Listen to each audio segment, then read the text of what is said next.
నరసింహావతారం కథ. ఒకప్పుడు హిరణ్యకశిపు అనే రాజు ఉండేవాడు. అతను చాలా శక్తివంతుడు, ధనవంతుడు అయినప్పటికీ భగవంతుని దుర్లక్షణగా చూసేవాడు. అతనికి తన కొడుకు ప్రహ్లాదుడు చాలా భక్తుడిగా పెరిగాడు.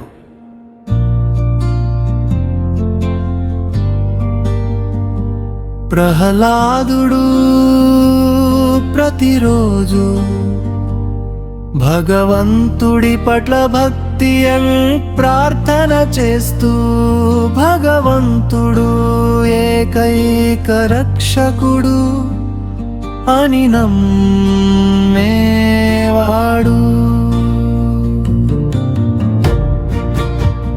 హిరణ్యకశిపు కోపంతో ప్రహ్లాదును హింసించాలనుకున్నాడు.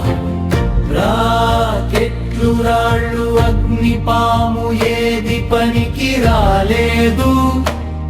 ప్రహ్లాదుడి భక్తి అద్భుతంగా పనిచేసింది. అప్పుడు భగవంతుడు నరసింహ అవతారం, అరసింహం అరమనిషి లో ప్రత్యక్షమయ్యాడు.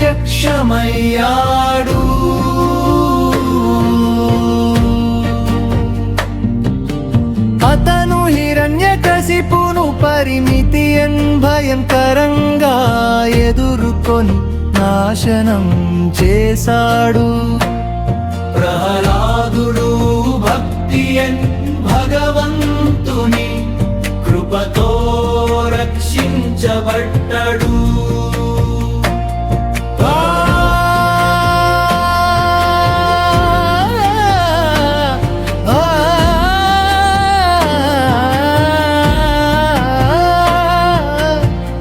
నిజమైన భక్తి ఉన్నవాడు ఎప్పుడు భగవంతుడి కృపతో రక్షించబడతాడు. కష్టాలు, శాపాలు భక్తి వల్ల తొలగతాయి.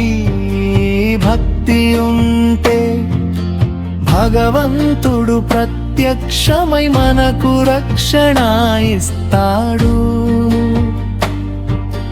కొడుకు అయినా చిన్నవాడైనా భక్తి అమ్మకం శక్తివంతం.